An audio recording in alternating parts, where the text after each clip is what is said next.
अस्सलामुअलैकुम dear students. Biology के दूसरे लेक्चर के साथ मैं हूं मोहसिन रज़ा मुस्तफ़वी। डियर स्टूडेंट्स, आज हम ब्रांचेस ऑफ बायोलॉजी पढ़ेंगे। आप अपनी किताब का दूसरा सफ़ा निकालें तो वहां पर आपको ये ब्रांचेस दिखाई देंगी। इन ब्रांचेस में जो सबसे पहली ब्रांच है डेट इज़ मोलेक्युलर बायोलॉजी। तो आज के लेक्चर का हम आगाज़ करते हैं मोलेक्युलर बायोलॉजी से। इसकी डेफिनेशन बताने से कबल आपको बताता चलूं कि this one is very important, क्योंकि इसमें से एमसीक्यू मुल्तान बोर्ड में आ चुका है और फेडरल बोर्ड में ये बतौर शार्ट क्वेश्चन भी आ चुकी है। तो हम आगाज़ करते हैं मोलेक्युलर बायोलॉजी से। मोलेक्युलर बायोलॉजी दो लफ्ज़ों का मजमुआ है, मोलेक्युलर एंड बायोलॉजी। बायोलॉजी की डेफिनेशन हम पहले पढ़ चुके हैं, it is study of living organism. अब साथ लफ्ज़ आ चुका है मोलेक्युलर, तो अब देखते हैं कि इसका क्या मतलब है। So biology study of living organism. तो जब हम लिविंग ऑर्गेनिज्म को स्टडी करते हैं तो उसके डिफरेंट लेवल्स हो सकते हैं। मिसाल के तौर पे मैं एक लिविंग ऑर्गेनिज्म को स्टडी कर रहा हूँ, मैं देखता हूँ इसकी शक्ल सूरत क्या है, इसका कद काठ की मॉर्फोलॉजी किस तरह का है। तो ये हम इस लिविंग ऑर्गेनिज्म को इंडिविजुअल लेवल पर स्टडी कर रहे हैं। थोड़ा सा नीचे आऊँ, अगर मैं देखूँ कि इसका दिमाग किस तरह का है, इसके लंग्स फंक्शनल हैं कि नहीं है, इसका हार्ट किस तरह काम कर रहा है, किडनीज किस तरह काम कर रहे हैं, तो ये मैं इसको ऑर्गन लेवल पर स्टडी कर रहा हूँ। इसी तरीके से इसको टिश्यू लेवल पर स्टडी किया जा सकता है, सेलुलर लेवल पर स्टडी किया जा सकता है, ऑर्गेनेली लेवल पर स्टडी किया जा सकता है। अगर मैं इसको स्टडी करूँ कि इसके सेल्स की मेम्ब्रेन में कौन कौन से मोलेक्यूल्स हैं, इसमें लिपिड्स कितनी है, इसमें कार्बोहाइड्रेट्स कितने हैं, प्रोटीन किस किस तरह की है, तो ये मैं स्टडी कर रहा हूँ मोलेक्युलर लेवल पर। तो लिविंग ऑर्गेनिज्म को इस मोलेक्युलर लेवल पर स्टडी करना, ये जिस ब्रांच में किया जाता है उसे मोलेक्युलर बायोलॉजी कहते हैं। तो इसकी एग्जैक्ट डेफिनेशन क्या बनी?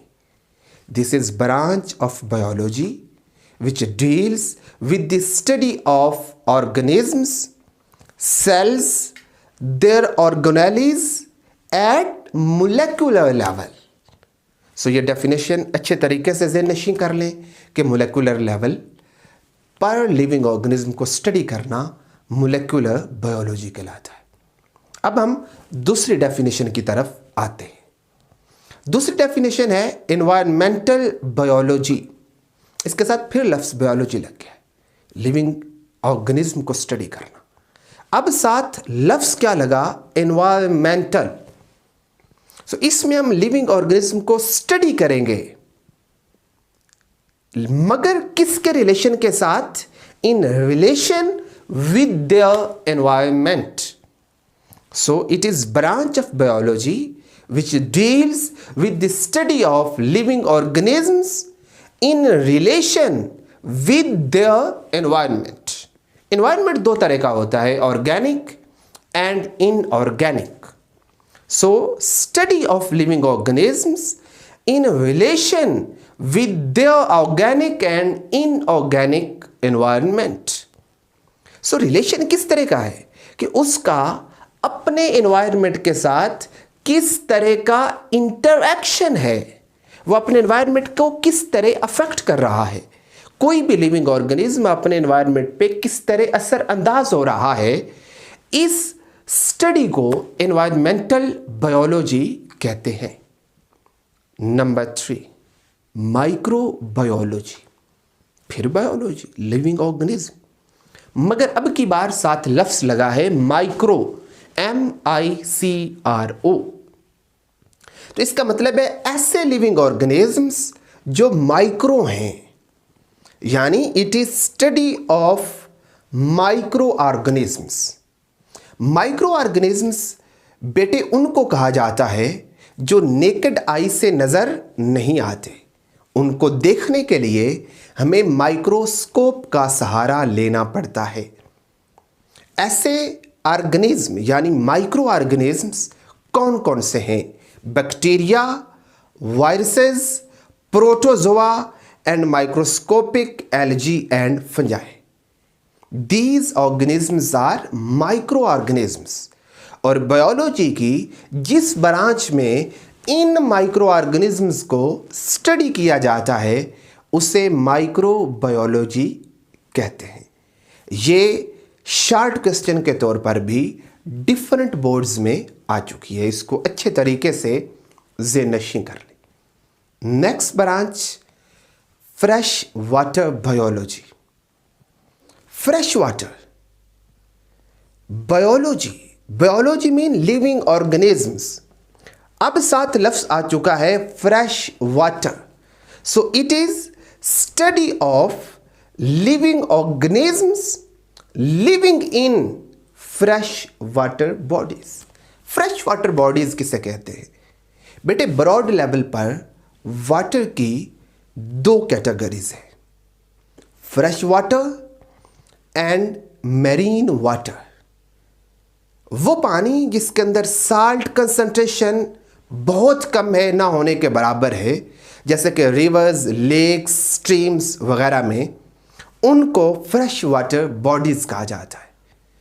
दरिया, नदी, नाले, झीलें, ये सारे के सारे फ्रेश वाटर बॉडीज़ हैं, जबकि समंदर वो मैरीन वाटर बॉडी है। तो पहले हम देखते हैं fresh water biology. This is branch of biology in which we study living organisms living in fresh water bodies. So वो लिविंग ऑर्गेनिज्म जो फ्रेश वाटर बॉडीज में रह रहे हैं उनको स्टडी करना फ्रेश वाटर बायोलॉजी कहते हैं। उनके साथ साथ हम उस फ्रेश वाटर बॉडीज की फिजिकल और केमिकल पैरामीटर्स को भी स्टडी करते हैं। उसके साथ अगली डेफिनेशन है marine biology. Marine biology it is study of life in seas and oceans. मैं पहले बता चुका हूं मैरीन वाटर समंदरों को कहते हैं, समुद्रों के पानी को मैरीन वाटर कहा जाता है। समंदरों के अंदर की जो जिंदगी है उसको स्टडी करना मैरीन बायोलॉजी कहलाता है।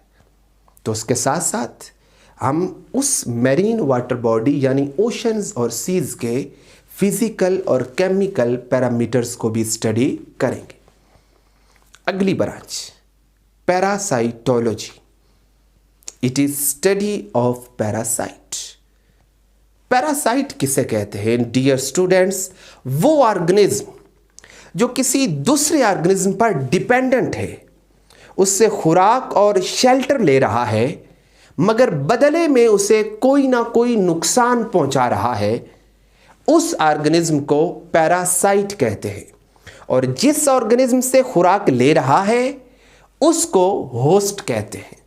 तो इस ब्रांच में हम पैरासाइट को स्टडी करते हैं। पैरासाइट को किस तरह स्टडी करते हैं? सबसे पहले उसकी स्ट्रक्चर को स्टडी करते हैं, उस पैरासाइट के मोड ऑफ ट्रांसमिशन को स्टडी करते हैं, यानी वो किस तरीके से एक ऑर्गेनिज्म से दूसरे ऑर्गेनिज्म में मुंतकिल होता है। नंबर 3, हम उसके लाइफ साइकिल को स्टडी करते हैं, उसकी लाइफ हिस्ट्री को स्टडी करते हैं। और नंबर 4 कि उसका अपने होस्ट के साथ किस तरह का रिलेशनशिप है। तो इन 4 चीज़ों को हम पैरासाइटोलॉजी में स्टडी करते हैं। उसके बाद अगली definition human biology. It is study of man. इसमें हम इंसानों को स्टडी करते हैं। इंसानों से रिलेटेड जितने भी एस्पेक्ट्स, जितने पहलू हैं, उनको इस ब्रांच में स्टडी किया जाता है। मिसाल के तौर पे form and structure, function, histology, anatomy, morphology, physiology, evolution, genetics, cell biology and ecological studies etcetera, यानी ह्यूमन बींग्स की ये जितने भी एस्पेक्ट्स हैं इन सब को ह्यूमन बायोलॉजी में स्टडी किया जाता है। अगली ब्रांच है सोशल बायोलॉजी। आपने लफ्ज़ सोशल मीडिया का नाम सुना होगा। ये ब्रांच भी इंसानों से रिलेटेड है क्योंकि सोशल एक्टिविटीज़ ह्यूमन बींग्स में होती हैं। So it is study of social behavior and communal life of human beings।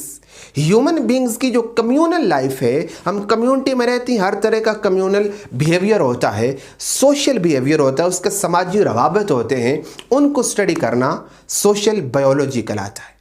और आखिरी definition biotechnology. So it is study of use of living organisms, systems or processes in manufacturing and service industries, कि आप living organisms, उनके systems, उनके processes को different manufacturing industries में किस तरह इस्तेमाल कर सकते हैं। आपने कोई प्रोडक्ट बनानी है तो उसमें माइक्रो ऑर्गेनिज्म के सिस्टम्स को किस तरह इस्तेमाल कर सकते हैं। इसकी बेहतरीन एग्जांपल है प्रोडक्शन ऑफ इंसुलिन। डायबिटीज़ के मरीज़ों को हम इंसुलिन के इंजेक्शन लगाते हैं। वो इंसुलिन जो इंडस्ट्रीज के अंदर बनाई जाती है, उसमें बैक्टीरिया को इस्तेमाल किया जाता है, इंसुलिन का जीन उनमें इंसर्ट किया जाता है और वो उस जीन को ट्रांसलेट करके ये प्रोटीन यानी इंसुलिन बनाते हैं। तो इस ब्रांच को बायोटेक्नोलॉजी कहा जाता है, यानी ऐसी टेक्नोलॉजी जिसमें हम लिविंग ऑर्गेनिज्म को इस्तेमाल करके कोई भी चीज़ मैन्युफैक्चर करते हैं। So these are branches of biology. बेटे ये ब्रांचेस इंतहाई इंपॉर्टेंट है, इसमें एमसीक्यूज भी आते हैं, इसमें शॉर्ट क्वेश्चन भी आते हैं। मोलेकुलर बायोलॉजी एक इंपॉर्टेंट शॉर्ट क्वेश्चन है। Difference between marine water biology and fresh water biology, ये बड़ा इंपॉर्टेंट डिफरेंस है।